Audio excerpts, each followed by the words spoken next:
मोदी सरकार अपने तीसरे कार्यकाल की शुरुआत से ही एक्शन मोड में है। सरकार बनते ही सरकार ने बजट में किसानों के लिए कई बड़ी घोषणा की थी।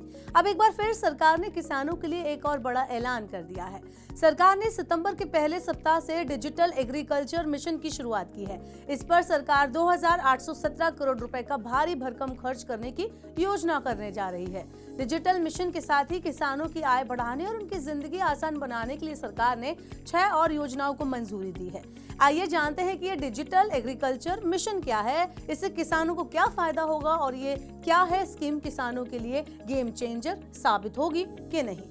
Hello and welcome to Money 9, मैं हूं मीनू शर्मा। आइए जानते हैं सबसे पहले एग्रीकल्चर ये जो डिजिटल मिशन है ये है क्या। इसके बारे में केंद्रीय मंत्री अश्विनी वैष्णव ने बताया कि डिजिटल एग्रीकल्चर मिशन को सरकार ने डिजिटल पब्लिक इंफ्रास्ट्रक्चर की तर्ज पर तैयार किया है। इसके कुछ पायलट प्रोजेक्ट शुरू किए गए हैं, जिसकी सफलता के बाद अब पूरे देश में इसको लागू करने के लिए कोशिश की जा रही है। सबसे पहले इस मिशन के बारे में जानते हैं। डिजिटल एग्रीकल्चर मिशन का उद्देश्य कृषि क्षेत्र में डिजिटल टेक्निक का इस्तेमाल करके किसानों की आय बढ़ाना और कृषि उत्पादकता में सुधार करना है।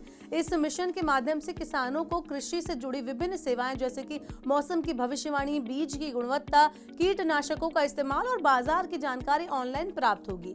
यानी अब किसान मोबाइल पर ही बीज बोने की तैयारी से लेकर फसल की कटाई तक और उसके बाद की बिक्री तक की जानकारी भी हासिल कर सकेंगे। बता दें कि सरकार ने इस मिशन को 2021 में लागू करने की योजना बनाई थी, लेकिन कोविड के कारण इस योजना को टाल दिया गया था। अब एक बार फिर से सरकार ने इसे दोबारा से मिशन मोड में शुरू करने की घोषणा की है।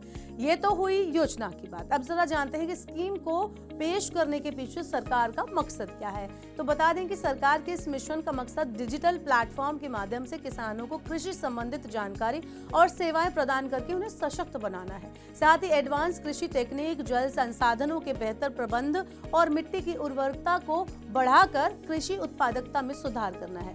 कृषि लागत कम करने के साथ इनोवेशन के लिए किसानों को प्रोत्साहित करना भी इसके उद्देश्यों में शामिल है। सरकार इस मिशन पर कुल 2,817 करोड़ रुपए खर्च करेगी। डिजिटल मिशन के साथ ही किसानों के लिए सरकार ने कुछ और भी योजनाओं की शुरुआत की है। इसमें एक अहम है खाद्य और पोषण सुरक्षा से जुड़ी योजना। इस पर सरकार 3,979 करोड़ रुपए खर्च करेगी। इस योजना का मकसद किसानों को 2047 तक जलवायु परिवर्तन के हिसाब से तैयार करना है, ताकि खाद्य और पोषण सुरक्षा सुनिश्चित की जा सके। इसके अलावा बागवानी विकास के लिए 860 करोड़ रुपए की एक योजना को भी मंजूरी दी गई है। वहीं कृषि विज्ञान केंद्रों को मजबूत बनाने के लिए 1,202 करोड़ रुपए और प्राकृतिक संसाधन प्रबंध के लिए 1,115 करोड़ रुपए की योजनाओं को मंजूरी मिली है। इसके साथ ही पशुधन स्वास्थ्य और उत्पादन के लिए 1,702 करोड़ रुपए की एक योजना को भी मंजूरी दी गई है। आपका क्या कहना है सरकार की इन योजनाओं के बारे में, हमें कमेंट बॉक्स में बताएं और ऐसी और वीडियोस के लिए देखते रहिए मनी 9 और सब्सक्राइब करना ना भूलें मनी 9 का यूट्यूब चैनल।